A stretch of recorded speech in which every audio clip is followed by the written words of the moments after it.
Su Excelencia Imran Khan. Pido protocolo que acompañe a Su Excelencia. Tengo el gran placer de dar la bienvenida al señor Primer Ministro de la República Islámica de Pakistán, a quien invito a dirigirse a la Asamblea General.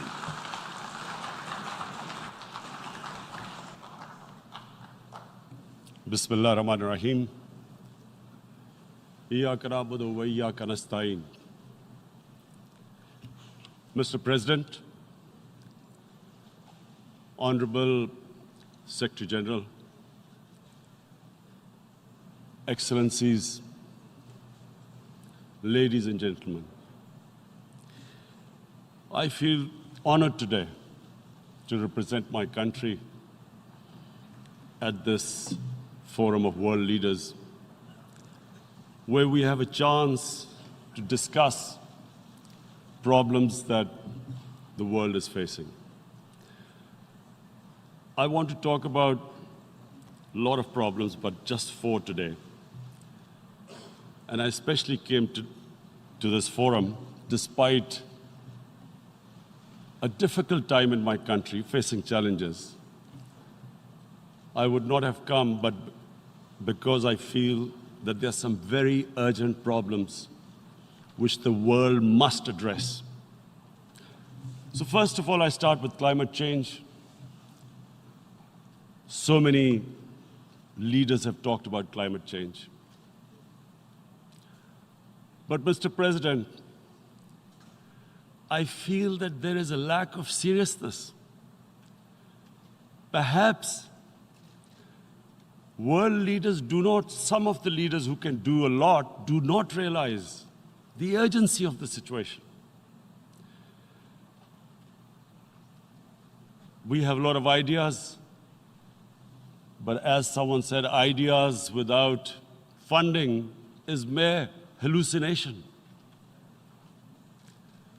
Pakistan, I'll give you start with my own country. Our country is amongst the top 10 nations in the world which are most affected by climate change. We depend upon our rivers. We are mainly an agricultural country. And 80% of the water in our rivers comes from our glaciers. The glaciers not just on the Pakistani side, even India. The river, the 80% of the water in Ganges and the Indian rivers also comes from the glaciers, from the Himalayan glaciers, Karakoram, Hindu Kush. And these glaciers are melting at quite a rapid pace. We detected already 5,000 glacial lakes in our mountains. And if this keeps going, if nothing is done, we are scared that humans are facing a huge catastrophe. In my country, when my party came to power in the province of KP, we planted 1 billion trees in 5 years.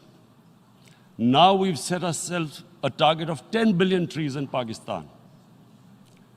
Idea being to counter the effects of global warming.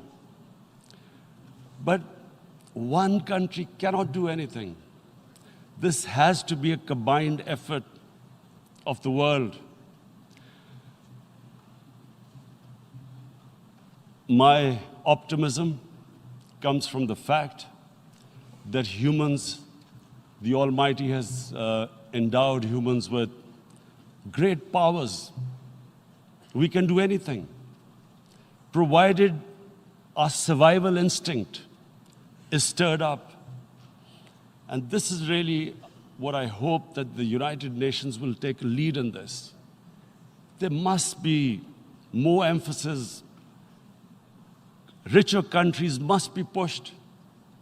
Countries that are responsible for, mainly are responsible for greenhouse gas emissions. They must be pushed because our country contributes minuscule amount to greenhouse gases. So I feel that the United Nations must take leadership in this. My second issue for me right now is even more critical. Mr. President, every year, billions of dollars leave the poorer countries and go towards rich countries. Billions of dollars siphoned off by the ruling elites of the developing world. And they find their way into Western bank accounts, offshore accounts, tax havens, expensive properties hidden behind companies bought in Western capitals. Mr. President, this is devastating the developing world. This is causing more poverty, debts. It's impoverishing the developing world. The difference between rich and poor countries is growing because of this. Money laundering, which happens because money leaves the poorer countries into rich countries, is not treated the same as, for instance, money from drugs or terror financing. The seriousness which terror financing and money from drugs, the way it is treated, it's not the same. The way the poor countries are being plundered by their elites. It's not happening. In my country, when I took charge of our government a year back, in the 10 years preceding that, our total debt went up 4 times. The debt we had accumulated in 60 years, just in 10 years, it went up 4 times. As a result, the total revenue we collected in 1 year, half of it went into debt servicing. How are we going to spend money on our human beings, 220 million people, when half the money is going into debt servicing? Because our country was plundered by the elites, the ruling elite. And easily they could get the money out. And when, Mr. President, we located properties in Western capitals bought by this money through corruption and money laundering, located the properties of these corrupt leaders, we find it so difficult to retrieve it. That money, if we retrieved that money, we could spend on our human beings. But it's so difficult. The laws protecting these criminals. We do not have the sort of money to have expensive lawyers and spend millions and millions of dollars. We need help from the rich countries. And Mr. President, it's critical. The rich countries must show political will. They cannot allow this to happen. How can the poor countries spend money on human development, which the United Nations asks, SDG? How are we going to do it when this money can easily leave our countries? So, unless the rich countries intend to build walls to stop economic refugees coming as we see right now, they must take action. They must take action now. It must be a deterrent. Corrupt ruling elites should not be able to take money out easily and park it into foreign bank accounts and into these properties abroad. And I never understand why. Why do we have these tax havens? Why is this allowed? Why shouldn't rich people pay taxes? Why is it legal to have these tax havens where you have these secret accounts? Because, the world is changing. The population of the world is growing. Sooner or later, you're going to have a crisis. If the poor get poorer and the rich get richer, there is going to be a crisis sooner or later. So this is my second point. I hope that the United Nations takes a lead in this. It involves the IMF, the World Bank, Asian Development Bank. They must find a way of stopping this plunder of the developing world. My third point is Islamophobia. There are 1.3 billion Muslims in this world. There are millions of Muslims living in other countries, European countries, and the US as minorities. Islamophobia, since 9/11, has grown at a pace where it is alarming. Human communities live together. There should be understanding amongst them. But Islamophobia is creating a division. Muslim women wearing hijab, it's become an issue. It's become an issue in some countries. Hijab is some sort of a weapon. A woman can take off her clothes in countries, but she can't put on more clothes. How is this happening? Because of Islamophobia. And how did this Islamophobia start? After 9/11. And why did it start? Because certain Western leaders equated terrorism with Islam. Islamic terrorism. Radical Islam. What is radical Islam? There is only one Islam, and that is the Islam we follow of Prophet Muhammad sallallahu alaihi wasallam. There is no other Islam. Radical Islam, Islamic terrorism, what message did they send to people in the West? And why is there Islamophobia? How is a person in New York, in the Midwest, in the US, in European capital, how is he going to distinguish between who is a moderate Muslim and who's a radical Muslim? Because terrorism has nothing to do with any religion. This Islamic terrorism, Islamic radicalism, and sadly used by leaders, this has been the main reason for this Islamophobia. And it has caused pain amongst Muslims. We in Muslim countries watch this Islamophobia traveling abroad, and it's getting worse. And may I just say, Mr. President, that in European countries, it is marginalizing Muslim communities. And we all know that marginalization leads to radicalization. Some of the people who ended up as militants in Syria and other places were from marginalized Muslim communities. And my point here is that we must address this issue. I'm sad to say that we Muslim leaders have not addressed this issue either.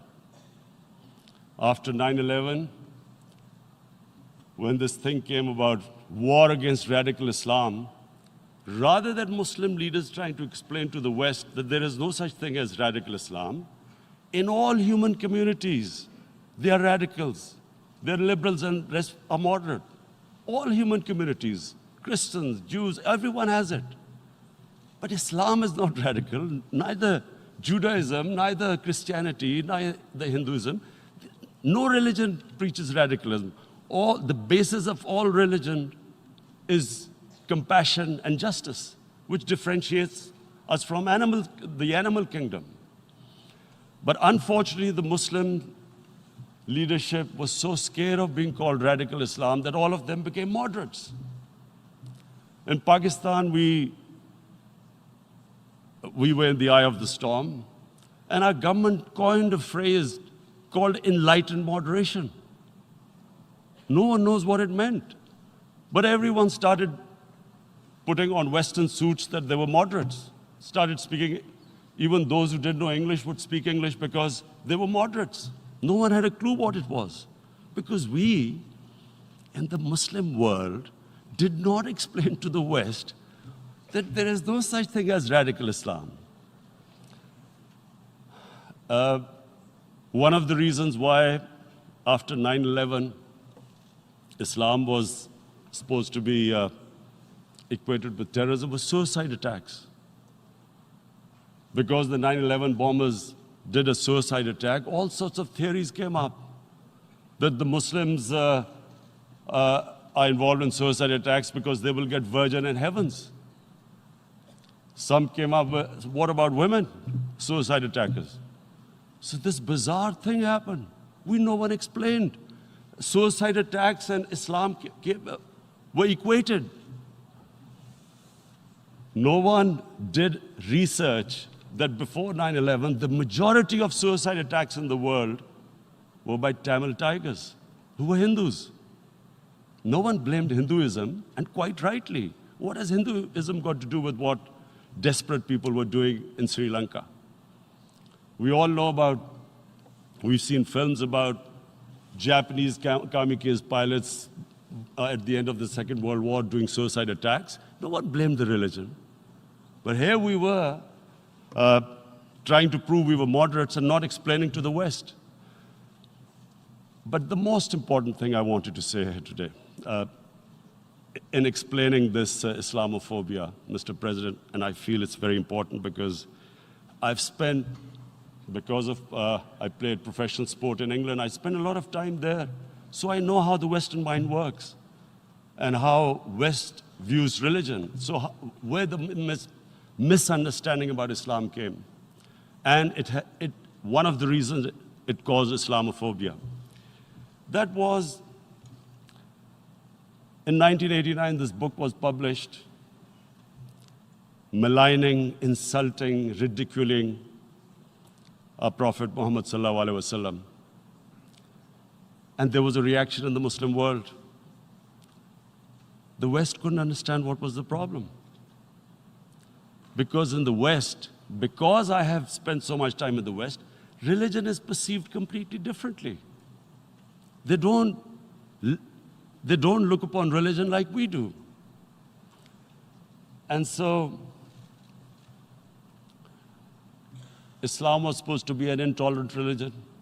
It was against freedom of expression. And Islam took a real beating 30 years ago. I still remember it became a watershed. And every 2 or 3 years, someone would malign our Prophet, peace be upon him. There would be a reaction by the Muslims. And again, it was Islam, an intolerant religion. Again, this time, I blame a certain section of the people in the West who deliberately provoked this, knowing the impact it would have. But the majority of the people in the West didn't understand. This is where, again, Muslim leadership let the Muslims down. We should have explained to them what our Prophet, peace be upon him, means to us. So in 1 minute, I'll try and explain what he means to us. Our Prophet was the witness to the divine book, the Holy Quran. The Holy Quran is the book of guidance for Muslims, and the Prophet's life was living the Quran. He was an example of what the Quran guided us to be. So he is the ideal we all try to get to. The Prophet created the state of Medina, the first state in Islam. That state was the basis of a Muslim civilization which became the predominant civilization for the next 700 years. And what was that state? I hear such strange things about Islam, that it is against women, it's against minorities. The first state of Islam in Medina, it was the first time a welfare state was set up. The state took responsibility of the weak, widows, orphans, poor people, handicapped. It taxed the rich, spent the money on the poor. The state announced that all human beings are children of Adam, hence equal, whatever the color of their skin. The state announced, the Prophet announced, that And slavery, the whole system depended on slavery as it did for many years in the Western societies. The Prophet said that one of the greatest deeds is to free a slave. But because the society depended on slavery, he said, but if you have to, treat them as an equal member of the family. And as a result, something happened in a Muslim world which hasn't happened in any other civilization. Slave dynasties appeared. Slaves became kings. The Mamluks, slaves who ruled Egypt. In India, there were slave dynasties. And then, with minorities, again, you hear that Islam is supposed to be against minorities. Let me just make this clear. In Islam, the Prophet announced that everyone was free to practice his religion. It was a sacred duty to protect the places of worship of all religions. He announced that every person is equal in front of law, whatever his religion or his color. And this incredible case, and I always quote this, that the fourth Khalifa, the head of state of Medina, he lost a court case against a Jewish citizen. So, number one, it showed there was a rule of law, no one was above law. And number two, that a Jewish citizen was an equal citizen. So, Mr. President, when a Muslim society is unjust to its minorities, it is going against the religion of Islam and our Prophet, peace be upon him. So, it is important to understand this. The Prophet lives in our hearts. When he's ridiculed, when he's insulted, it hurts. As we human beings understand one thing, the pain of the heart is far, far, far more hurtful than physical pain. And that's why the Muslims react. And I always thought that if I ever had this stage, I would try and explain this to the world community, especially to the Western community, because having lived in the Western community, people didn't understand this. When I first went as a teenager to England, there was a comedy film on Jesus Christ. It's unthinkable in Muslim societies. So we need to explain that, look, in a human community, we must be sensitive to what causes pain to other human beings. We have, in the Western society, and quite rightly, the Holocaust is treated with sensitivity because it gives the Jewish community pain. That's all we ask, that do not use freedom of speech to cause us pain by insulting our Holy Prophet. That's all we want. And now, the number fourth point, Mr. President, and this is the most critical point, is the reason why I especially came here. It is about what is happening in Kashmir. Before I go on this, I want to make one thing clear, that when we came to power, my first priority was that Pakistan would be a country which will try its best to bring peace. We had been through this war on terror. We joined the United States war on terror after 2001. And Pakistan went through one of its worst periods where 70,000 Pakistanis died and over 150 billion was lost to our economy. And Mr. President, I opposed the war because in the 80s, Pakistan had joined the Western countries in what was the freedom struggle then in Afghanistan against the Soviets. And it was funded by the Western countries. These Mujahideen groups, which were treated in guerrilla warfare, were trained by Pakistan Army, funded by the Western countries, and especially US, and they waged what was a freedom struggle in Afghanistan. The Soviets called them terrorists. We called them freedom fighters. 1989, the Soviets retreated. The Americans packed up and left. Pakistan was left with these groups. Come 9/11, Pakistan joined the United States in this war on terror. And now our government was supposed to, the reason why I opposed joining this war, because here we had indoctrinated them in jihad, meaning freedom struggle against foreign occupation. Now, because we had joined the US, and the US had occupied Afghanistan, now we were supposed to tell them that, no, this is not freedom struggle and jihad, it's terrorism. So that's why I tried to tell then government that, stay neutral because you will have leverage over them. You will be able to control them. But if you join them, you become collaborators and they will attack you, which is what happened. They turned against us. We went through a nightmare. 70,000 people killed in a war we had nothing to do with. No Pakistani was involved in 9/11. Taliban were in Afghanistan. Al-Qaeda was in Afghanistan. What had we to do with it? 70,000 Pakistanis died. So when we came to power, we decided that we would dismantle what was left of these groups. And this decision was taken not just by us, but by all the political parties in Pakistan.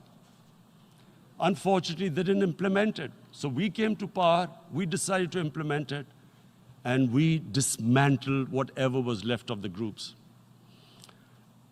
And I know that India keeps accusing us that there are these groups there. I would like the United Nations to send observers, see for themselves what we've done. No Pakistani government would have dared to do this because it would have created strife. But we decided that there would be no militant organizations in Pakistan. So I need to give you this background and to what I'm going to say later on. And secondly, we started mending fences. I invited the Afghan president. We developed a relationship with Afghanistan. We had problems with Iran. We mended fences there. And then India. Now let me just give you a little background about my relationship with India. Because of cricket, and cricket being it's a passion in the subcontinent, I had great following in India. I have friends in India. And I loved going to India. So immediately, when my party came to power, the first thing we did was to immediately reach out to India. And I spoke to President Modi and I said, look, we have similar problems. Climate change, poverty, let's get together. Let's resolve our differences through trade. Let's build a relationship on trust. Prime Minister Modi told me that, there were terrorist attacks from Pakistan. I said, we have problems with you. There are terrorist attacks which we know are instigated by India in Balochistan. We caught a spy, Kulbhushan Yadav, who admitted what the sabotage going on in Karachi and Balochistan. So we said, look, let's leave that behind. Let's move forward. Our main priority should be our people. The highest number of poor people live in the Indian subcontinent. Unfortunately, didn't make any headways. Our foreign ministers were supposed to meet on this in the UNGA last year. India canceled it. We thought that it's their election coming up. It's a nationalist, ultra-nationalist party. It doesn't want to cozy up to Pakistan. So we thought, okay, we'll wait till the elections. Meanwhile, a 20-year-old Kashmiri boy, whose father said was radicalized by the security forces in Kashmir, blew himself up on an Indian convoy. Immediately, India blamed us. I spoke to the Indian public on television. I said, if you give us any iota of proof, we will immediately take action, because we've clamped down on these groups. Rather than sending us any proofs, they sent their jets in, they bombed us. We retaliated. A jet, 2 of their planes were shot down, 1 pilot bailed out in Pakistan. We immediately returned the pilot, saying that, look, we do not want any escalation. Rather than taking that as a peace gesture, the entire campaign, almost the entire campaign of Mr. Modi in the election was how he had taught Pakistan a lesson that jets had killed 350 terrorists. Complete lie. They had just killed about 10 trees of ours, which was quite painful given that, we are growing all these trees. He then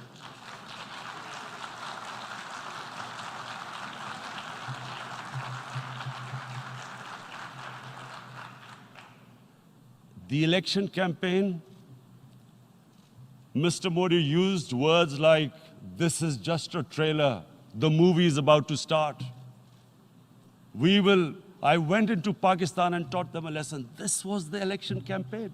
Okay, so we thought, us politicians make all these statements to win elections. So, okay, after elections, we'll get back to our normal relationship.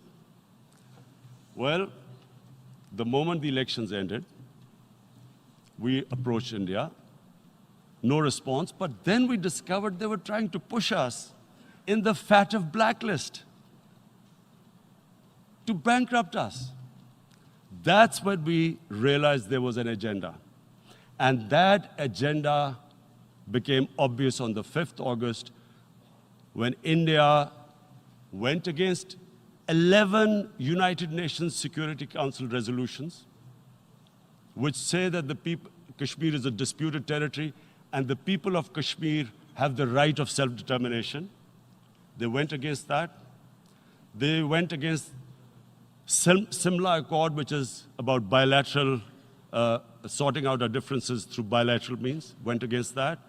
They actually went against the Indian Constitution. Illegally, they revoked Article 370, which gave Kashmir the special status. They got an extra 180,000 troops there. Total number of security forces in Kashmir now are 900,000. And they put 8 million people of Kashmir under curfew.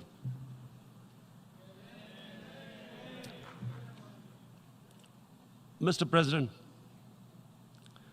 now I just briefly want to make the people understand, how can anyone do something like this? And for that, I have to explain to you what is RSS. RSS, Mr. Narendra Modi is a life member of RSS. RSS was an organization that was inspired by Adolf Hitler and Mussolini, came about in 1925. They believed in racial purity, racial superiority. They also believed they were an Aryan race like the Nazi believed they were an Aryan race. All that I'm saying can be verified. This is the time of information revolution. You can Google all this, what I'm saying. But it is very important for me to explain this to you so you know what is happening in India. This RSS believed in the ethnic cleansing of Muslims from India. At one point, there was racial superiority of the Hindu race. Secondly, it was hatred for the Muslims. and for the Christians, because they believed that this golden age of Hindu civilization was stopped because of Muslim rule centuries back and then the British rule of India. So it was racial superiority and hatred for Muslims and Christians. This is openly stated. You look at the founding fathers of RSS, Golwalkar and Savarkar. Just Google them and you'll find out. And this ideology of hate is what murdered the great Mahatma Gandhi in 1948. It was this ideology of hate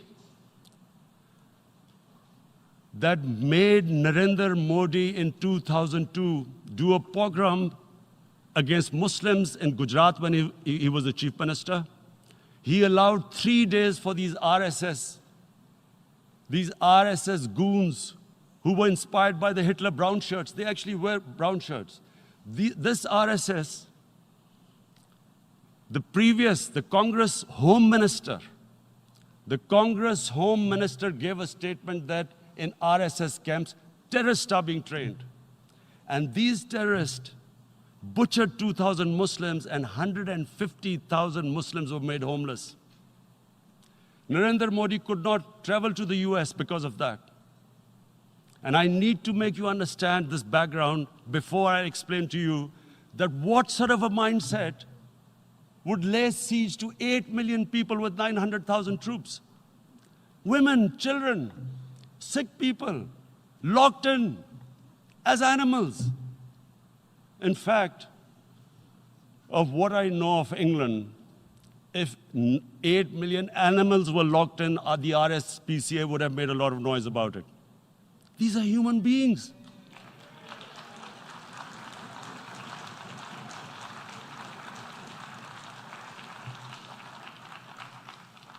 And Mr. President, what comes with racial superiority, these illusions of Aryan superior race, is arrogance. The two go together. And it's arrogance that makes people make mistakes and do stupid things. Cruel things like what Narendra Modi has done. It's sheer arrogance. And it's arrogance that has blinded him from the fact that what is going to happen when the curfew is lifted? Has he thought about it? This hasn't been thought through. What is he going to do when he lifts the curfew?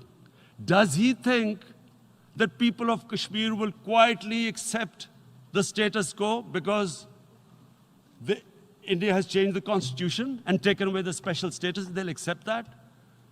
Mr. President, 100,000 Kashmiris have died in the past 30 years because they were denied the right given by the United Nations, the right for self-determination. 100,000 have died and 11,000 women have been raped. There are 2 United Nations human rights reports on this. The world hasn't done anything because India is a huge market, 1.2 billion people. Sadly, the material prevails over the human. But this has serious consequences. Again, I repeat, that's why I'm here. Look,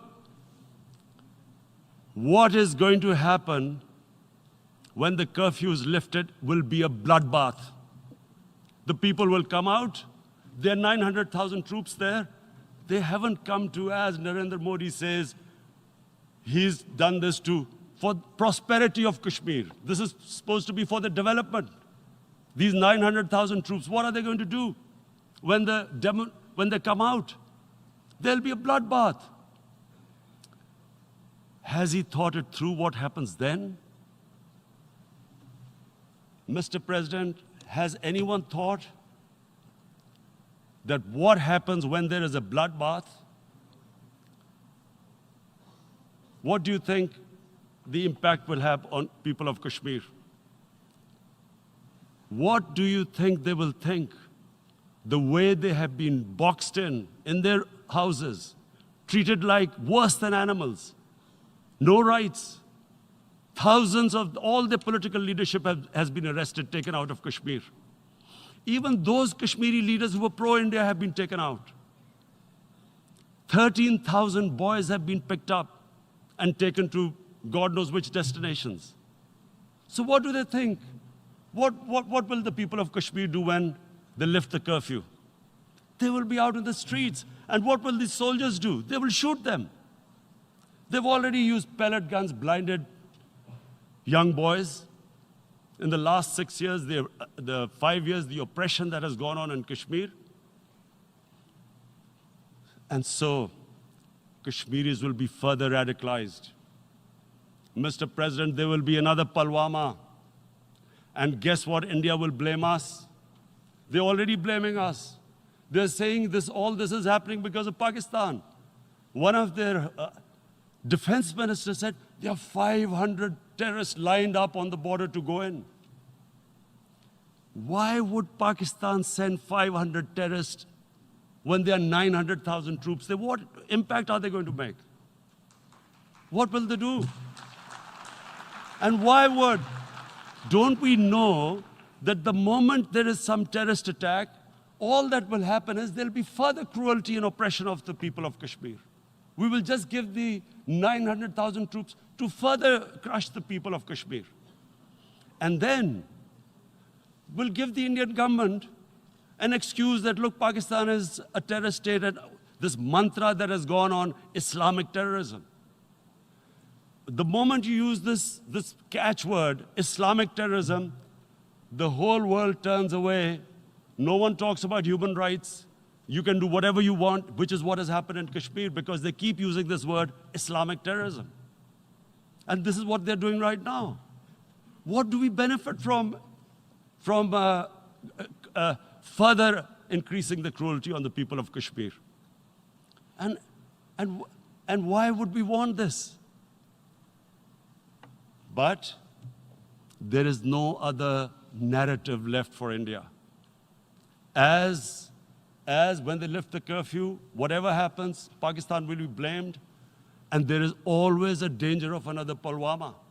They might come and bomb us again, and then another cycle might start.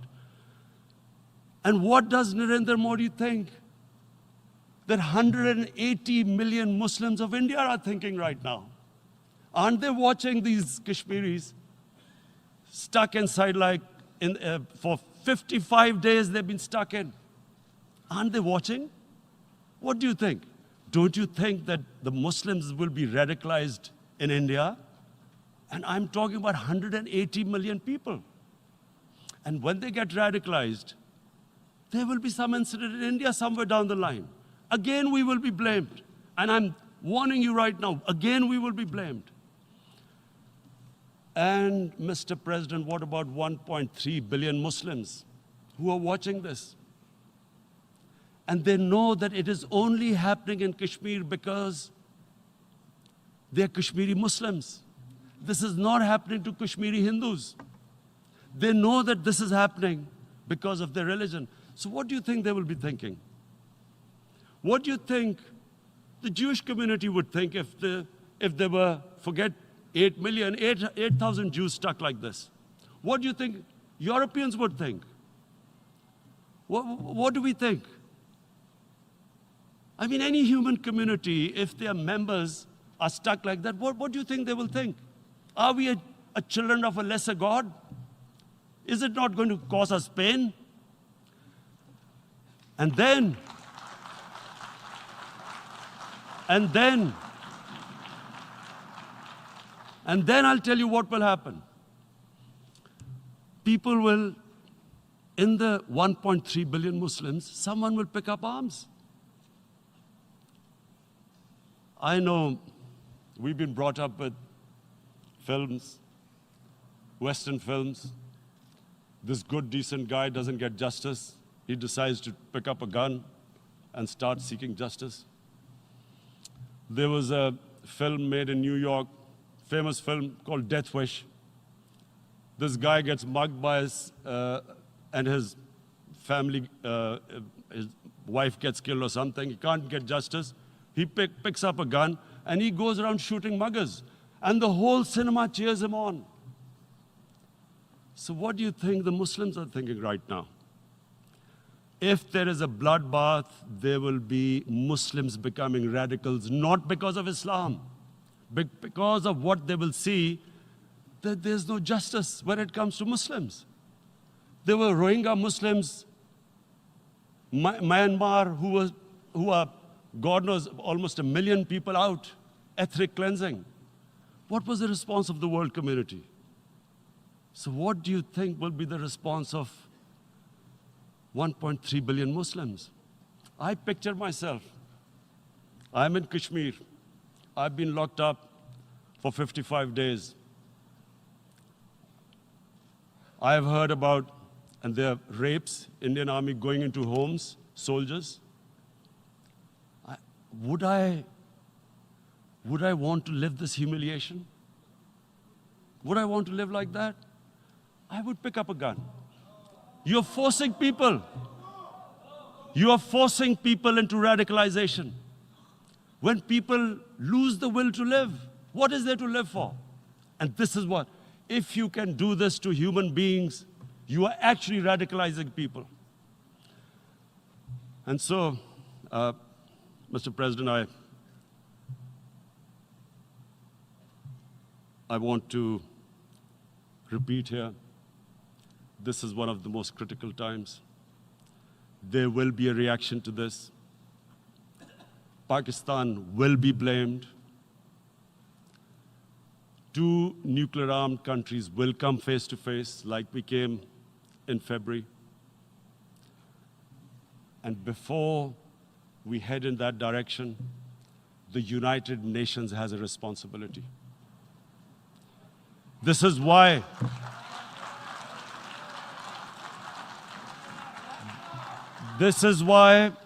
the United Nations came into being in 1945. You were supposed to stop this happening. I feel we are back to 1939, Munich. Czechoslovakia has been taken, annexed.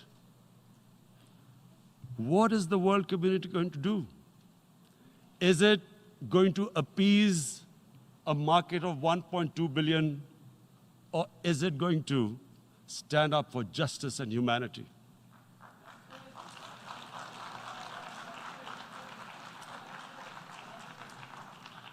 If this goes wrong, you hope for the best, but be prepared for the worst. If a conventional war starts between the 2 countries, Mr. President, if a conventional war starts, and anything could happen, but supposing a country 7 times smaller than its neighbor is faced with the choice, either you surrender or you fight for your freedom till death, what will we do?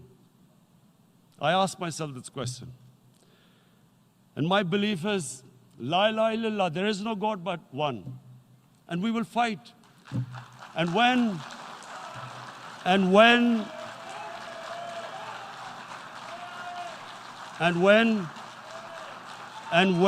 a nuclear-armed country fights to the end, it will have consequences far beyond the borders.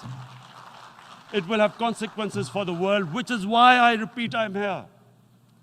Because I'm warning you, it's not a threat. It's a fair worry that where are we headed?